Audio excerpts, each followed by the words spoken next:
mean, that just makes you can just edit that out. Yeah. That's cool. Shouts to Mama Carrie, Mom Blaze, and all that. So something happened out in Atlanta, with like a bridge fell or something like that. Yeah, an I-85. Yeah. Trying to. So I thought you were leaving again. This is just gonna be called the leaving. This is just gonna be called the Carlisle leaving the seat episode of CMP podcast. But I'm telling you, Drake. I'm sorry you lost thug points.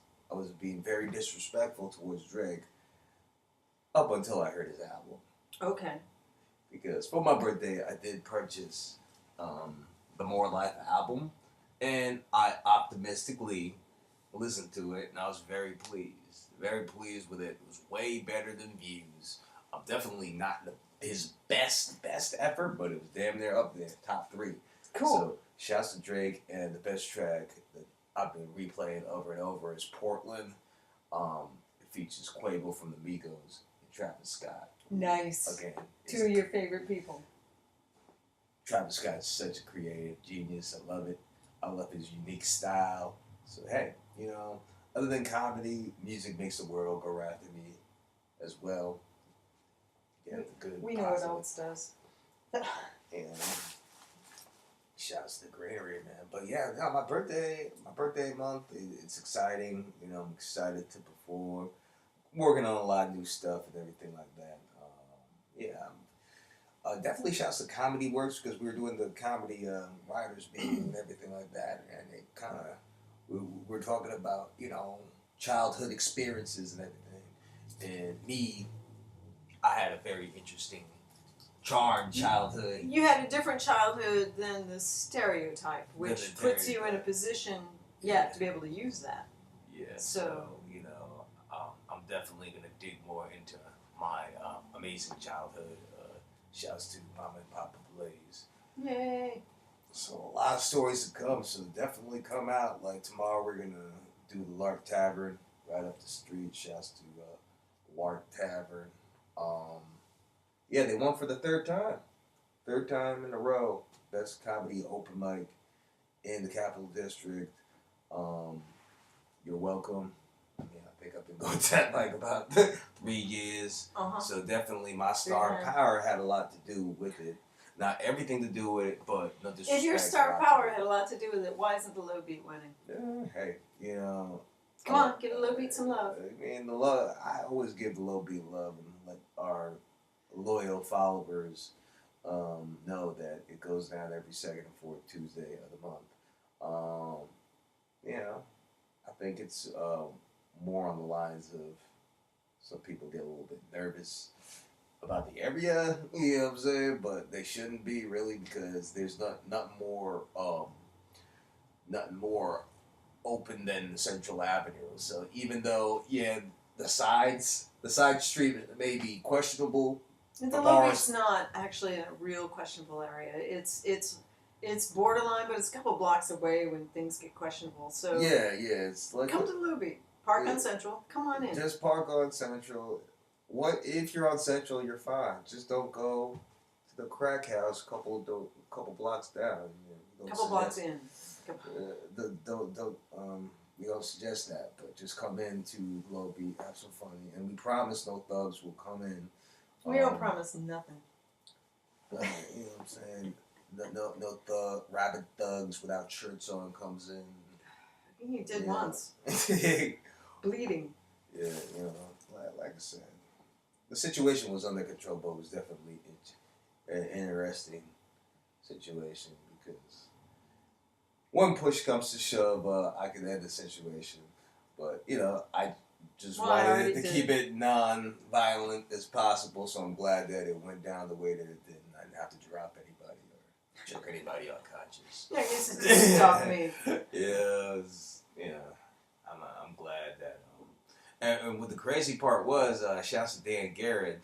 He was there that crazy night, and I saw him for the first time since that night at Terra. So damn, shouts to Dan Garrett, and you were fast as hell getting that back. Oh yeah, Dan Garrett, Chris O'Leary, and Michael Gregg all went out the back with a little woman who only showed up to the open mic once. She went with them. Yeah. Or actually, she might have gone out the door and around to the barbershop. She might have gone around, actually. Well, I kind of don't blame her for coming back after that debacle. I mean, I was just so mad at those thugs that came in. It's like, keep that shit. Like, you have all that street out there, and you come into this particular bar, motherfucker. Like, seriously? All of this shit. I was playing, so I was oblivious. Go into fucking Subway, do that. You know, go to a chicken spot. That's like a chicken spot incident. You know, like something that goes down to chicken spot. You know what I'm saying? Like yo, you motherfucker, you know, something like that. You know, a chicken spot incident. Yeah, that sounds like a name of a podcast. Yeah, but he came in with all the rowdy shit. I just felt that was because I wasn't scared at all. I was just annoyed. Like these motherfuckers, like you know. For real, like that didn't scare me. I was just very annoyed that they were interrupting the show because I can tell by people's demeanor they want to get attention. So it was more like, come look at this street fight right here, right now. Motherfuckers are performing comedy up on stage. We don't want to be, you know. I just did typical host things and chased them out. Yeah, I was just glad, you know, those idiots got out of there. And the funny part was the dude who was running, like, just ran into the bathroom and was, like, taking shit.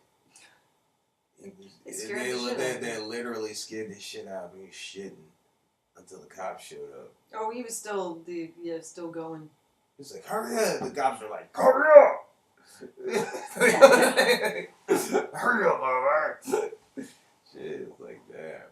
But he was, like, all sweaty and shit. Like, dude. It just seemed like a drug deal gone wrong. Like, I guess he knew the plug or he knew the hookup, and so he seemed like a middleman sort of a person, and those were the guys that wanted the product, but they were mad because it was a group of them. So it just looked like a drug deal gone wrong. But I'm not with that young BS anymore. I'm just familiar with it. But so you like the Drake album?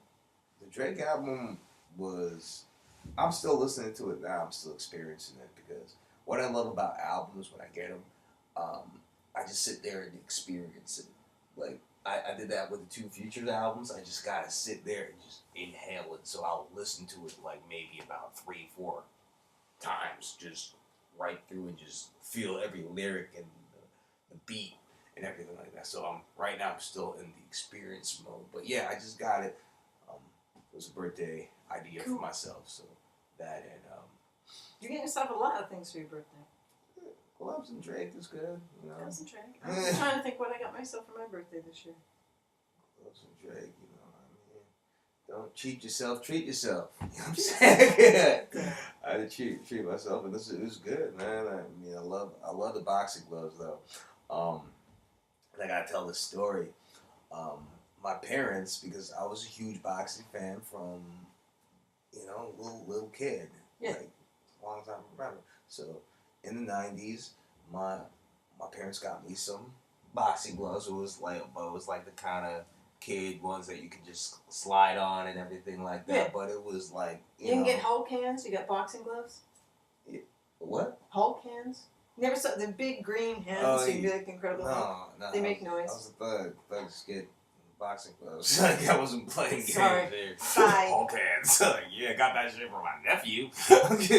But anyhow, I got these boxing gloves, right? And like I said, I grew up around a lot of white people. So I guess I ended up at this dude's house. I don't know how I knew. I think I knew him through like a girl that I was like seeing and banging or something like that. And I ended up in this dude's basement. They also had gloves, so we were sparring each other. But we are just kids who don't actually naturally train boxing, so we didn't really hear of the word defense. So we're just kind of swinging at each other. But when you have heat in your hands or power in your hands, motherfuckers fall very easily. So me, being a very experienced fighter, I just kind of like sat down because, you know, fuck, as long as I remember, I began to fight. So I was just like, okay, this is not born off of some beef or just, you know, sparring. Yeah, just sparring. I was fucking these cats up. And I always remember that, like, I was landing that uppercut because uppercuts, they never see uppercuts coming, so people just swinging, you can see the punches coming, but when you go like this, they don't see it. That's how I was knocking people down. They made me sit out because I was knocking too many people down, and I was making them bleed and everything like that. So they're like, all right, the black guy can't play no more, and anything like that. I say all that to say this. I'm friends with, like, a lot of my old high school, middle school friends and everything like that. I randomly get a DM from one of the guys. I guess it was his house. Go like, the last time I saw you, you were in the basement boxing. Yeah, beating your ass. Yes, I remember that. He's like, all grown up with big cartoon muscles. Shit, you can still get it now. You know, no disrespect, but if you had the same hands that you had back then, you wouldn't have too much of a shot. But, you know, definitely, it brought back childhood memories when I got those gloves because, you know, it brought me back to that basement beating all those white men. You know what I'm saying? Much love. Yeah. But, yeah. I mean, you have anything else for this? Or, No, we covered the death match. Storytelling coming up April 21st. April 21st. Got a great lineup for that. That's at Hudson River Coffee House, so come on out. It's a pay what you want.